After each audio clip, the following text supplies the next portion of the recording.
वादळी आणि समोर उपस्थित असणारे अर्थशास्त्राचे ज्ञानेश्वर आज सकाळपासून अर्थशास्त्राला झेल लावली आणि सकाळपासून अगदी शिस्तबद्ध या ठिकाणी कार्यक्रम सुरू होतो. आज मला ही परिषद जी आहे ती अत्यंत महत्वाची आहे. कारण असं आहे की आज दुग्ध क्षेत्राला घेऊन विचार मंचावर सगळेच माझे गुरु आहेत.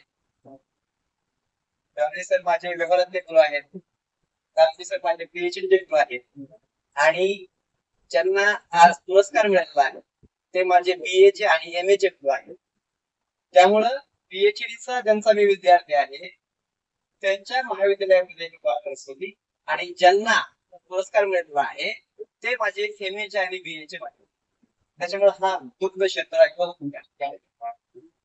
सर पेपर सुद्धा खूप छान प्रेझेंट झालेले आहेत. कार्यक्रम वेळेतच त्या ठिकाणी सुरू झाला आणि वेळेतच संपणार आहे आणि माझं बोलणं संपल्यानंतर हा कार्यक्रम लगेच वेळेत संपणार.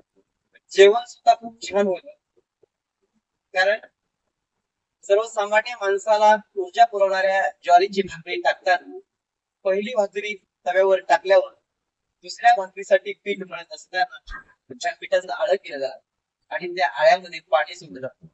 हे पाणी सोडत असताना तव्यावर टाकलेल्या भाकरीला कोणत्या वेळी पाणी फिरवावं हे ज्या बाईला समजतं त्याच बाईच्या भाकरीला वापर येतो आणि तिलाच आपण सुवर्ण अशा प्रकारचं सुवर्णीचं काम या अधिवेशनाच्या माध्यमातून या झालं आहे असं या ठिकाणी मान्य करतो आणि कार्यक्रम खूप छान झाला असं या ठिकाणी सांगतो आणि थांबतो. धन्यवाद.